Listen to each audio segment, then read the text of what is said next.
Welcome to the deep dive. Today, we are wading into, well, quite a mountain of data. We're looking at comprehensive U.S. government reports, BJS and CDC stuff, to get some statistical clarity on firearm violence trends. And this covers a long period, 3 decades, basically 1993 right up to 2023. Yeah, and it's a crucial dive because the data, it's incredibly rich, but honestly, it's also pretty complex. We're not just looking at one single number here. The reports combine two really different statistical streams. You've got the fatal side, using census-based death data for homicides. Right, the vital statistics. Exactly. And then there's the non-fatal side. That relies on self-reported victimization surveys, like the NCVS. Totally different ways of collecting info. That dual picture, that's what makes analyzing this so tricky, I think. But it's also where the biggest insights are, because those two trends, fatal and non-fatal, as we're going to see, they are absolutely not moving together. We're trying to understand not just, what happened, but who's impacted most and why these trends diverge so sharply. So here's the mission for you listening. We're going to show you one measure of gun violence that saw this massive structural reduction. I mean, it dropped a stunning 72% over 30 years.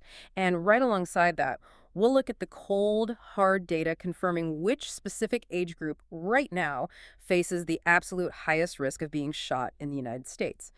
Let's try and unpack this complex reality. Okay, so when we talk about reducing violence, we really have to start with the huge success story that's documented in these sources, which is the massive decline in non-fatal firearm violence. This is the good news, right? But it often gets overshadowed. It's an essential piece of historical context, absolutely. Non-fatal firearm violence, so that things like aggravated assault, robbery, sexual assault where a firearm is involved, it saw this dramatic sustained reduction. The BGS data confirms it. A 72% drop between 1993 and 2023. 72%. Let's put that in context for you. The rate, it went from 7.3 victimizations for every 1,000 people aged 12 or older back in 1993. Yeah, 7.3. Down to 2.0 per 1,000 by 2023. Right, think about it this way. Over the last 30 years, the average risk for an American adult or older kid of being a non-fatal gun violence victim, it's been cut by nearly 3/4.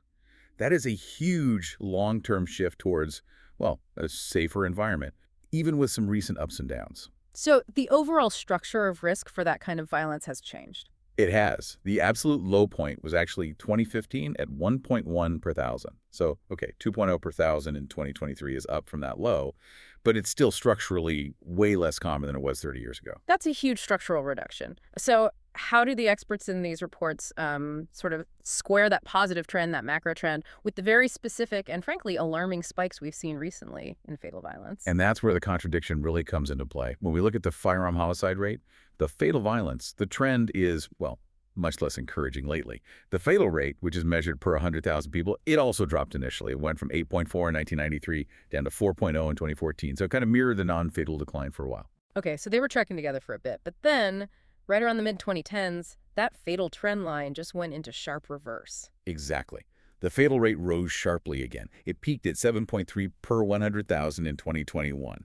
And while we're talking fatal outcomes, we need to stress how dominant firearms are in these tragedies. If you look specifically at the 2018 to 2022 aggregate data, the sources show an annual average of 80%. 80% of all homicides in the U.S. were committed with a firearm. Wow.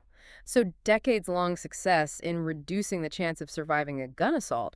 But when fatal violence does happen, it's overwhelmingly with a gun. And the rate for those fatal incidents spiked dramatically after 2014. Precisely. And this just brings us back to that core methodological point again. We have to remember we're comparing two numbers with different denominators, different collection methods.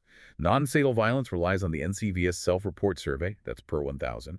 Homicides rely on the National Vital Statistics System death records, per 100,000. They track fundamentally different things, which helps explain why their trends can diverge so sharply. Okay, so the 30-year trend gives us crucial context for sure. But what happens when we drill down into just the last 5 years? Using that 2018-2022 aggregate data, who is actually carrying the highest burden right now? Yeah, the reports really zero in on one age cohort that just stands out above all others, 18 to 24-year-olds. And what's fascinating, maybe disturbing, is that this specific group had the highest rates for both fatal and non-fatal firearm violence, higher than every other age group in the country. So this is where the risk is really concentrated, at least by age. What are the specific rates? How much higher are we talking? Okay, for fatal violence homicide, the 18 to 24 age group had 14.2 homicides per 100,000 persons. That was the single highest fatal rate for any age bracket. And for non-fatal violence, their victimization rate was 3.0 victimizations per 1,000 persons. Again, the highest rate by age. That 3.0 non-fatal rate, that's significant because, as the report notes, it was even slightly higher than the overall non-fatal rate for Black persons, which was 2.7 per 1,000. That really speaks to the sheer concentration of non-fatal risk within this young adult population. It does, but we have to pause here and contextualize that against race, because the magnitude of risk is just vastly different. While 18 to 24-year-olds had the highest age-specific rate, yes, the rate for Black persons overall across all age groups was 29.7 homicides per 100,000. Okay, wait. 29.7 compared to 14.2 for the 18-24 group. Exactly. More than twice as high. It shows the extreme concentration of fatal risk when race is factored in. Right. So the 29.7 rate highlights that huge racial disparity in fatal risk. But the 1824 data still confirms that, young adulthood itself is a period of peak risk, especially when combined with those existing racial disparities. Absolutely. And the data shows this concentration isn't just about victimization. If we look at a slightly wider age range, say 18 to 29-year-olds, they made up a much greater percentage of non-fatal firearm victims, 32%, and perceived offenders, 28%, than their share of the total U.S. population. They're only about 19% of the population in that age range. So widely overrepresented on both sides of non-fatal firearm incidents relative to how many of them there are in the population. Right, and conversely, people 30 or older. They made up a smaller share of perceived offenders, 41%, than their population share, which is 72%.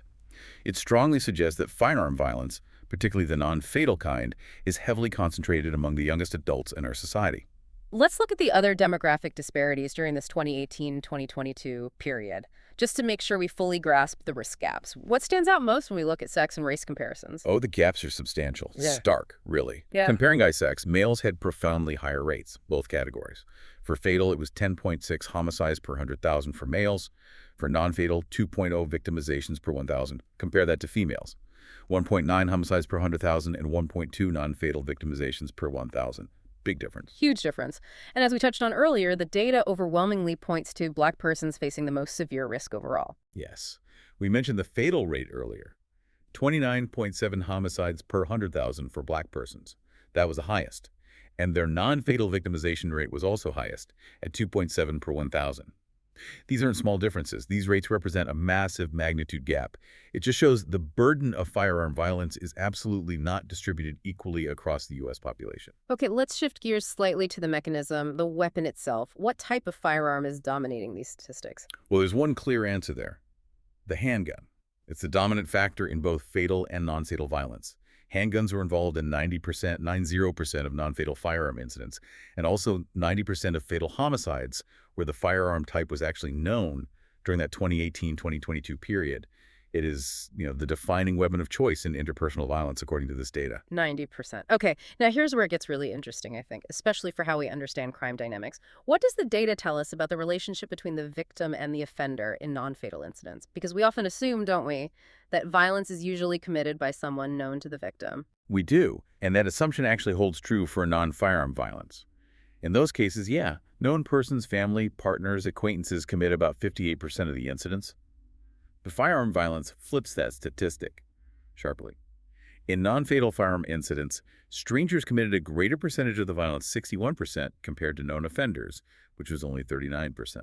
61% strangers. What's the implication of that finding? What does that suggest? Well, it suggests that non-fatal firearm violence is maybe more likely to be connected to things like impersonal street crime robbery, maybe arguments or confrontations in public spaces, as opposed to domestic violence, intimate partner violence, or fights between people who know each other, which seem to characterize more of the non-firearm violence. It seems like the presence of a gun dramatically increases the likelihood that the confrontation involves strangers. And where are these stranger encounters and other non-fatal incidents actually happening? It's mixed. A substantial chunk, 42% of non-fatal firearm violence, happened in or near the victim's home. So even seemingly private spaces aren't immune. But crucially, firearm violence was also significantly more likely than non-firearm violence to happen out in the open. On the street, in a park, on public transportation, that accounted for 27% of firearm violence versus only 18% of non-firearm violence, which lines up with that stranger involvement statistic, doesn't it? It does, yeah. Paints a picture of where this type of violence occurs. All right, let's talk about how these incidents are addressed, or if they are. Overall, the BJS data shows non-fatal firearm violence was actually more likely to be reported to police 64% compared to non-firearm violence, which was 45%. So the severity, maybe the presence of the gun itself, seems to drive higher reporting generally. It does seem that way overall. Yeah. But, and this is but we have to zoom in again on our highest risk demographic, those 18 to 24-year-olds, because we see a really significant deviation here. Firearm violence against this group was markedly less likely to be reported to police. Only 46% reported it. That's compared to, violence against people age 25 or older. Okay, hold on. If that group, 18 to 24, is our highest risk cohort for both fatal and non-fatal violence, and they are the least likely age group to actually report it to the police, that has massive implications, huge implications for how we understand the true extent of this problem, right? Absolutely. It suggests a significant potential undercount for that specific high-risk group in official statistics derived from reporting. So why? What reasons did victims of non-fatal firearm violence give for not reporting? The two main reasons cited were pretty illuminating, I thought. 31%, almost a third, cited the belief that police could not or maybe even would not help. That suggests a major lack of confidence in the system for whatever reason. And 16% specifically cited fear of reprisal from the offender. Fear of payback. Yeah. And that fear of reprisal was cited more often by firearm victims than by non-firearm victims, which, kind of makes sense given the inherent threat involved with the gun. Okay, let's shift to the physical toll.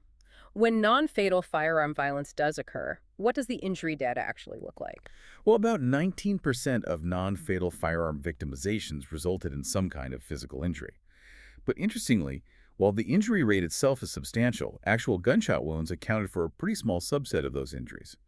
About 3.3% of the injured victimizations involved a GSW, which tells us that many non-fatal incidents probably involve threats, maybe attempts where the person wasn't hit, or injuries sustained while fleeing or struggling, rather than direct gunshot wounds. Got it.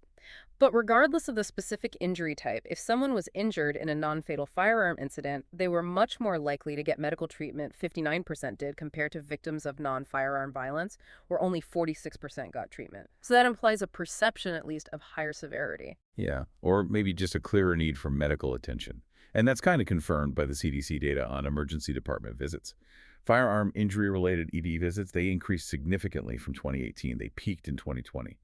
The average monthly visit count then was 5,559. And although the numbers decreased slightly after that peak, by 2023, they still hadn't returned to pre-COVID levels. So it shows the impact of that post-2014 spike in fatal violence, maybe bleeding over into more severe non-fatal injuries requiring emergency care and continuing right through the pandemic years. It certainly seems related, yeah. And what's especially concerning is the impact on the youngest children. The reports specifically highlight something about the ED spike there. Yes, that was striking. Looking at the ratio increase, basically how much visits jumped between 2019 and 2020. Males aged 0 to 14 years showed the highest relative spike. Their visit ratio was 2.60. So while the overall numbers in that very young group might be smaller than adults, the relative jump in frequency or severity needing ED care was alarming. Really alarming. Okay, one final detail we need to cover from the reports. The role of the firearm in self-defense. This is always a major part of the public conversation around guns. What does the non-fatal data say about how often a victim uses a gun defensively? Right, so the sources looked at this specifically for non-fatal violence. Defensive use of a firearm, meaning the victim used a gun to threaten or actually attack the offender during the incident, occurred in a very small fraction of cases. Specifically 1.8% of non-fatal violence incidents, excluding simple assault, so less than 2%. Hashtag outro. So if we step back now and try to synthesize all these trends, these macro and micro views, for you, the listener, I think the core contradiction is just so clear. On one hand, you have this major successful decades-long reduction in the overall prevalence of non-fatal firearm violence. That's real progress. Yeah, that 72% drop is undeniable. But on the other hand, when you look at the fatal statistics, and especially when you drill down into demographics, you see an alarming, concentrated reality. A reality defined by extreme disproportionate risk, carried by very specific groups, young adults, particularly 18 to 24, and Black persons, especially for homicide, which saw those sharp increases after 2014. It paints this picture that's somehow simultaneously improving in the aggregate, big picture sense. No. but dangerously concentrated and worsening for specific groups. Exactly. And we only understand this complicated reality by looking at those distinct data collection methods together. The census-based death data for fatal and the self-report survey data for non-fatal. Which brings us to our final provocative thought. Something for you to explore on your own. The non-fatal data, that's the only source tracking that 72% success story, right? It's based on incidents voluntarily reported by victims, usually in their homes, through a survey. Given that the absolute highest risk age group we identified, those 18 to 24-year-olds, are also the least likely age group to report their non-fatal victimizations to the police. What effect do you think that systemic underreporting, especially by the group most at risk, has on our true understanding of how prevalent non-fatal firearm violence really is in the U.S. today? Are we accurately tracking the trend for the most vulnerable? That's definitely something to reflect on deeply. Thank you for diving deep with us today.